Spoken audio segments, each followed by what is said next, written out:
1 Thessalonians 5:18 says, be cheerful no matter what, pray at all time, and thank God no matter what happens. 250 boys in Tuscaloosa, Alabama, the Save Our Sons Project. I just finished speaking and had an awesome experience. I leave Tuscaloosa, drive to a place called Birmingham, Alabama, which is about 45 minutes to an hour away. I pull in Kelly Ingram Park, and I begin to share this piece with a group called Leadership Alabama, called A Conversation with King. And it's a conversation where I'm asking Dr. King all of these questions, and he replies back. Of course, literally, he doesn't reply back, but in the poetry piece, he replies back. And it's an awesome, one of those things that felt, it gives you the goosebumps when you hear it. And it was a great day. It was a great moment. My classmates get on the bikes, and I get in my car, and we drive to this building called the Pizitz Building. Beautiful facility. We go inside. It is nice. It's a beautiful day.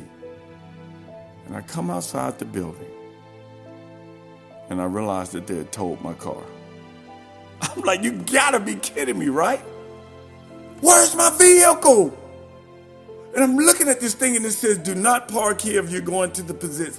But of course, reading is fundamental. All I had to do is read the sign. But that still didn't help the fact that I'm in Birmingham, Alabama. My car has been towed. The wallet is in the car. My wallet is in the car. I had $10,000 worth of sound equipment, cameras and everything in the back of the car. And I'm on the phone with the lady saying, ma'am, please, you gotta get my car back here. And I see this guy coming out, and they tell me the car is gonna be $165, and they give me the location. And this guy comes out, who's one of my classmates, and he's on a wheelchair. He's in a wheelchair. And he said, hey, Pete, you want me to give you a ride? I know where that place is located. And we strolled to his car. And I'm trying my best to help him. I'm like, all right, let me give. He said, nope, you cannot help me. I got this.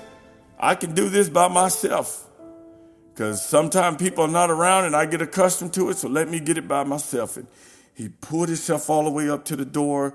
He sat in the driver's seat. He pulled the wheel off of his wheelchair. He took the other wheel off the wheelchair. He pulled his seat up. He took the wheelchair, folded it up, put it in the back, and said, get in, let's ride.